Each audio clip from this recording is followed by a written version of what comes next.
Welcome to Sportball's Magic Maker podcast. I'm your host, Jason DeRocha, Vice President of Sportball. Today's episode, we will be talking to Tina Cannon-Griffith, Sportball franchise owner in the Katy and Sugar Land, Texas area with her partner, JR. Tina has been a coach for several years, recently acquired this franchise, and has had tremendous success reaching families in her neck of the woods. All right, welcome to the Magic Makers podcast by Sportball. Today's guest is Tina Cannon-Griffith. Tina, how are you today? Doing great. How are you doing, Jay?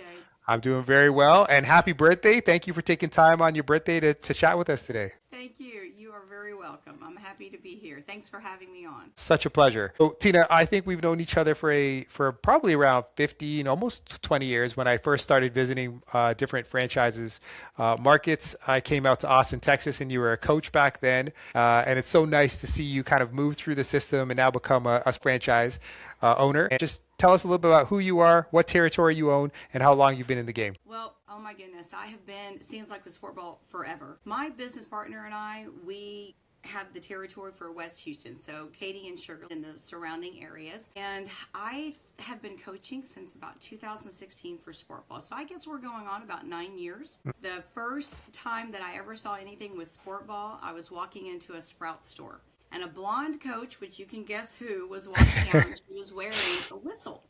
And on that whistle it said Sportball. Well, I was in the process of making a career change at that time. And when she passed me, I was like, Sportball? What is Sportball? Wow. That would be nice. I miss coaching because I've coached my entire life. But I wasn't coaching at that particular moment in my life. And so when I got home that day, I started doing a little, internet search to see what Sportball was. So you didn't say anything to Alyssa when she walked past you? Okay. Didn't say anything. All I saw was that whistle, and I was like, man, I miss coaching. Maybe that's what I need to get back to doing.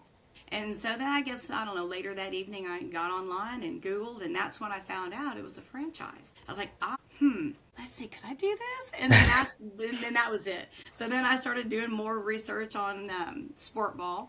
And came up with a few other sport companies. But I kept going back to this one. And there's a lot of reasons why. But to boil it down, it was the methodology and where you start with the coaching.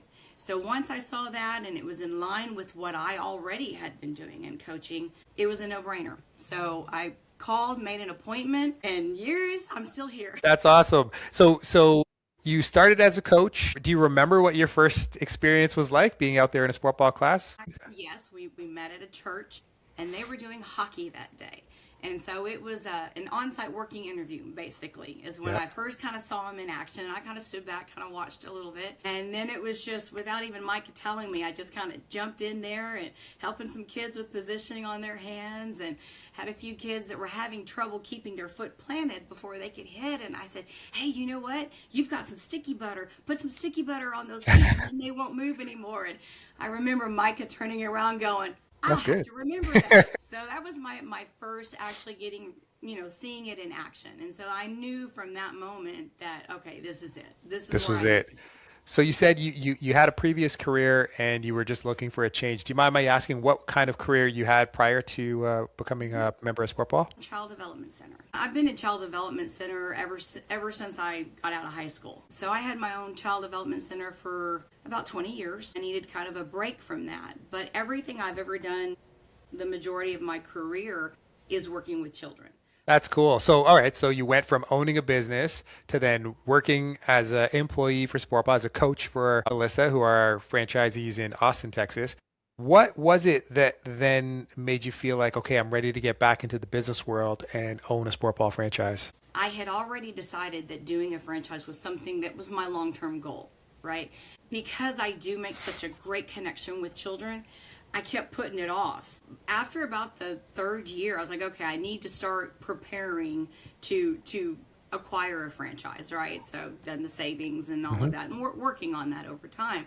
8 years flew by, and I was still coaching. And I did take an area manager position as well. And That's so right. I knew when I took that, I said, okay, one more year. But then things changed and territories opened up in Texas, and I was like, Tina, you got to do it, or you're going to stay in the coaching position forever. And then you obviously you found a partner in JR who's a juggernaut, one of the best coaches I've ever seen on the field, super passionate. So how did you guys decide to come together as partners and then launch in Katy? Well, one, I'm going to say because we're the oldest coaches.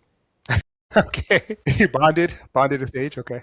We bonded on that, right? You know, we were great at playing off of each other, if that makes sense. You know, he could come in and say something, and I could go in and make a little wisecrack or something, and we'd get the kids laughing. But yet, once we got that laughter, which means we got their attention, we were able to both dive in straight to what we needed to coach to get the material across. And we were just compatible in our coaching techniques. So cool. Well, you guys have been cooking lately. Your numbers are incredible. You're reaching a lot of kids, a lot of centers, private schools, and child cares. You know, as you go through life, you have different experiences. And I think sports is one of the experiences that I've had that's maybe informed a lot of my career and what I do more than anything. Can you talk a little bit about your sports background? Can you take any lessons that you learned from your sports experience growing up to how you conduct business and maybe how you go through life? Yes, I can. I mean, that list, there is a long list, but I would say my very, very first one is learning to be a team member. Because when you're trying to run a business, it's not a one-person deal. You need that team in order to grow. When you can have that camaraderie, your business tends to grow a little bit faster, right? Because it can't get done with just one person. Second is leadership. That's crucial across the board. But I would say the really largest skill is strategy, because you have to see the broader picture of what you're trying to do. Can you share a little bit about what you love the most about being a business owner, a franchise owner at Sportball? Jay, it's going to go right back to the children. And here's why. Because, you know, we do ages, 16 months all the way up to 12 years, right? Yes, ma'am. So it is just phenomenal to watch them when they're, young, when they're 2. See how they've progressed to 3 and to 4 and to 5 and all the way up that chain. And being the older coach, I've been very blessed to watch a lot of kids grow up. One of my favorite quotes, it says that children are the living messages we send to a time we will not see. If there was someone who was thinking about joining Sportball or becoming a franchisee or an owner, what would be some sage advice that you could impart? There's a lot of benefits that it has given me and that it's going to give me. Now I'm not gonna fib. You do have a lot to do, but the rewards outweigh all the work that you need to do. But if I had to come back and say with one, get your ducks in a row before you start. Get that broader picture. Know exactly where you want to be. Take the steps that you need to do before you get in the field. But the rewards outweigh anything that you have to do prior. So running a Sportball franchise has been a blessing, and I'm very grateful to be here. We're grateful that you're here too, Tina. One last question for you. We often teach these skills in a gym, a quiet gym somewhere, a church basement or in a school, and these lessons are imparted to kids. And sometimes I walk away as a coach and I think to myself, wow, there's a lot of adults that would benefit from this. Even myself, sometimes I'm reminded how I could be a better father and husband and professional and person in society. So what lessons have you imparted to children that you think maybe is often forgotten as an adult? Listening. Jay, did you listen to your friend? Did you hear what your friend said? As adults, we're on the time clock, right? And we're running from activities, we're running to meetings, we're trying to stay on schedule. And while we're trying to do that, we have a little one tugging on us going, Mom, I got a question. Dad, coach, can I do this? Now, even if you've already answered the question 5 times, that doesn't matter. It's to the here and now for them, and that's what's important to them.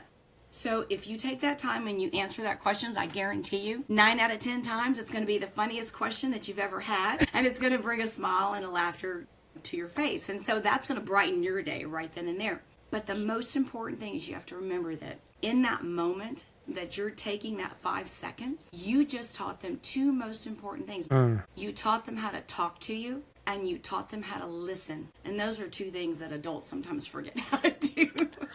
And all my coaches out there, listen first, then coach. You heard it from Coach Tina. I forgot we were on a podcast. I feel like you were just talking to me as a dad. That's such a great lesson, Tina. I really appreciate you. We're so lucky to have you, Tina, at Sportball. Thank you so much. Yeah, and I can't wait to see what you continue to build in Katy and Sugarland and beyond, because I know you have dreams to go beyond, and we are here to support you 100% of the way. Great. Thank you, Jay. I appreciate it. And thank you for having me on today. I really enjoyed it.